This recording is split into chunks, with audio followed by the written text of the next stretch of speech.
বন্ধুরা, আপনারা সবাই কেমন আছেন? আমি খুব ভালো আছি। তো আমি চলে এসেছি মিষ্টি রান্নাঘরে নতুন একটা রেসিপি নিয়ে। ক্রিসমাস তো এসেই গেল, তার জন্য কেক তো বাড়িতে বানাতেই হয় সবাইকে। তা যারা ডিম খায় না, ডিম ছাড়া পন্সি কেক স্টিলের বাটিতে আমি আজকে বানাবো। তার জন্য আমি নিয়ে নিয়েছি দুধ, নিয়ে নিয়েছি দুধটা কোনো গরম নয়, গরম করেছিলাম মানে ঠান্ডা। চিনির গুঁড়ো 150 গ্রাম, ময়দা, চিনি, সাদা তেল, ভ্যানিলা এসেন্স, বেকিং পাউডার আর বেকিং সোডা। এবার চলো রেসিপিটা শুরু করি। প্রথমে আমি গ্যাস ধরিয়ে নিয়েছি, তারপরে আমি এখানে কড়াই চাপিয়েছি। এখানে আমি একটা চিনি দেবো, কড়াইতে আমি এই চিনিটা দিয়ে দিলাম। চিনিটা দিয়ে প্রথমে আমি সামান্য নাড়বো।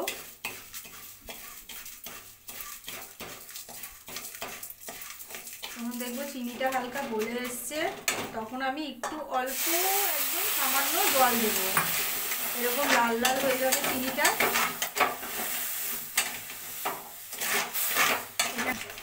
এখানে আমি জল দিয়ে দিয়েছি, যতক্ষণ আমি নাড়তে থাকবো যতক্ষণ না এটা ব্রাউন কালার আসছে। চিনির একটা ক্যারামেল মিল্ক বানিয়ে নেব। এটা যদি কেকে আমি ব্যবহার করি, কেকের কালারটা দারুণ আসবে। তো চলো আমি বানিয়ে নিই। এটা আমার বানানো হয়ে গেছে, দেখেছো কেমন কালার এসছে। এই কালারের পর্যন্ত আমি রাখবো। এখন গ্যাসটাকে আমি এটাকে ঠান্ডা করে নেবো। এবার আমি এই বোলটার মধ্যে চিনি গুঁড়ো নিয়ে নেব। এখানে আমি 200 গ্রাম চিনি গুঁড়ো করে নিয়েছি। আমি চিনিটা অল্প দিয়ে দিলাম। প্রথমে আমি চিনি গুঁড়োটা বোলের মধ্যে দিয়ে দিয়েছি। চিনি তোমরা গুঁড়ো না করতেও পারো, এমনি চিনিও দেওয়া যায়, কিন্তু চিনি গুঁড়ো দিলে কি হবে, ব্যাটারটার সঙ্গে তাড়াতাড়ি চিনিটা মিশে যাবে, দানা দানা থাকবে না। এবার আমি এই চিনি গুঁড়োর মধ্যে সাদা তেল দিয়ে দেবো। সাদা তেল দিয়ে আমি ভালো করে এটাকে নাড়বো। এর মধ্যে আমি এবার ময়দা অ্যাড করব। প্রথমে আমি পুরোটা ময়দা দেব না, অল্প দেব। দিয়ে এই চিনিটার সঙ্গে ভালো করে ময়দাটাকে আমি মিশিয়ে নেব। এবার আমি এর মধ্যে দুধ অ্যাড করব। দুধটা দিয়ে আমি এটাকে এরকমভাবে নাড়ব। আমি জল দেব না, পুরো দুধেই আমি ব্যাটারটা গুলব। এবার আমি এর মধ্যে দিয়ে দেব 1 চামচ বেকিং পাউডার। এই যে 1 চামচ বেকিং পাউডার।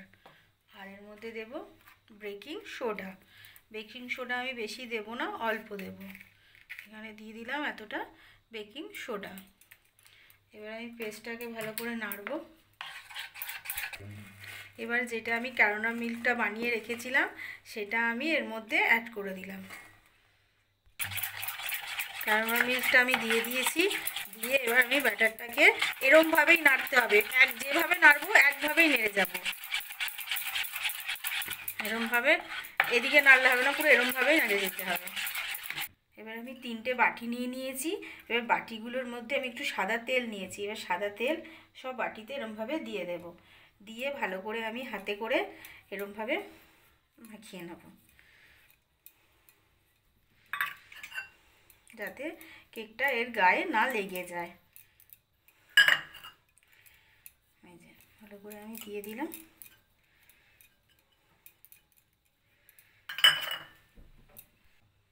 এবার আমি তেল মাখিয়ে নিয়েছি বাটিগুলোতে। এবার একটু গুঁড়ো ময়দা এরমভাবে দিয়ে দেবো। তাহলে কেকটা আমার একদমই লাগবে না।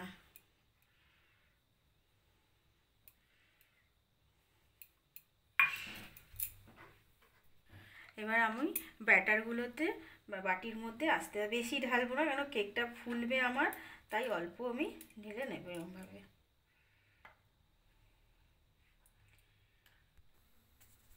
এখানে আমি একটা প্যান বসিয়ে দিয়েছি, একটু হালকা গরমও হয়ে গেছে। এবার এর মধ্যে আমি নুন দিয়ে দেবো। আমি নুন দিয়ে করছি, তোমরা চাইলে বালিও দিতে পারো, কিন্তু নুন দিয়ে করলেই ভালো হয়। নুন দিয়ে দিলাম। এবার এখানে আমি একটা স্ট্যান্ড বসিয়ে দেব। স্ট্যান্ড বসিয়ে পুরো হাই ফ্লেমে আমি এটাকে 5 মিনিট গরম হতে দেব। এবার আমার এটা ভালো গরম হয়ে গেছে। এবার আমি বাটিগুলোকে এইভাবে বসিয়ে দেব।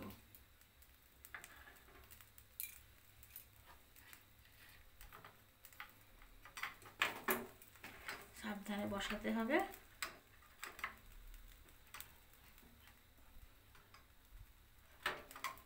3টে বাটি আমি এইভাবে বসিয়ে দিয়েছি। বসিয়ে দিয়ে আমি ওপর থেকে একটা চাপাটা আমার ছোট হয়ে যাচ্ছে, থেকে আমি একটা বড় কিছু আমাকে চাপা দিতে হবে।